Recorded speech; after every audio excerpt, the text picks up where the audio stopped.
Il-weda elettorali fiż-żieda bla preċedent ta' €450 fuq 5 snin fiċ-Children's Allowance se tkun implementata sentej qabel iż-żmien, ħabbar dan il-Prim Ministru u mexxej Laburista Robert Abela meta kien intervistat fuq One il-ħadd filgħodu mill-ġurnalista One News Nolan Camilleri.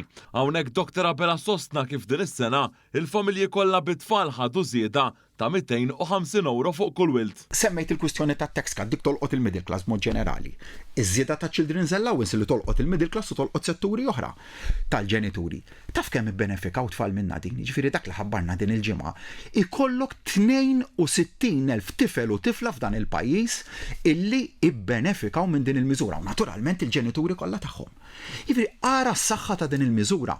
Dan kollu li tista' tibqa' tagħmlu xi kollok dik l-ekonomija li tibqa' trendi u għax tkun temmen fis-soċjal ukoll fil-benefiċċji soċjali. Ġifieri fil-waqt li mbuttajna aħna lejn direzzjoni li naqsu d-dipendenza soċjali, imma fl-istess waqt imbagħad l-investiment soċjali irridu nibqgħu nsaħħuh għax jgħin ħafna u ħafna familji. Dr. Abela tenna kif il-budget li se jitħabbar ix-xahar id-dieħel se jfassal u juri l-viżjoni ta' pajjiżna għall-10 snin li ġejjin. Illi l-budget irid ikun qed ifassal u juri l-viżjoni ta' dan il-pajjiż, viżjoni li toħodna lejn 10 snin li ġejjin f'setturi li huma ta' importanza għal dan il-pajjiż, insemmi l-kwistjoni tal-popolazzjoni, l-kwistjoni tal-infrastruttura elettrika, tal-infrastruttura medika, tal-infrastruttura tat-toroq, id-direzzjoni li fiha se nkunu qegħdin nibqgħu nirriformaw l-ekonomija u nġeddu l-ekonomija ta' dan il-pajjiż.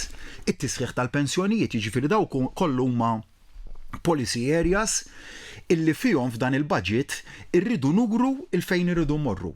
Il-Prim Ministru semma kif għaddejja ħidma sabiex tkun aġġornata l-ekonomija ta' pajjiżna għar-realtajiet tal-lum. Hawnhekk bħala eżempju il-Prim Ministru semma kif il-Malta Enterprise sa nofs is-sena approvat inqas proġetti maġġuri lejn pajjiżna meta mqabbel ma' sena sieħa sena l-oħra bil-valur miżjud ikun aktar ta' 4 darbiet aktar. B'dan ġie rifless waqt il-laqgħa ta' konsultazzjoni ta' qabel il-budget li saret mal-Kamra tal-Kummerċ. Ftit jiem qabel id-delegati Laburisti jivvutaw għal karigi amministrattivi fil-Partit Laburista li inkludu deputati mexxejja ħatrit fl-amministrazzjoni u fl-eżekuttiv tal-Partit Laburista, Dr. Abela sostna li l-Partit Laburista se jkompli jibbaża ħidmietu fuq il-ħtiġijiet tan-nies. Ġlieda sewwa ta' aktar b'saħħitha għal dan il-pajjiż, li nżommu l-prijoritajiet tal-poplu tagħna dejjem fuq qudiemnet, li nżommu il-bniedem fiċ-ċentru tal-politika tagħna u ninsab entużjast ħafna mbagħad li nhar il-ħadd illi ġej ikolli anke l-opportunità li fid-diskors tiegħi inkun nista' namplifika aktar fuq dawn il-prinċipji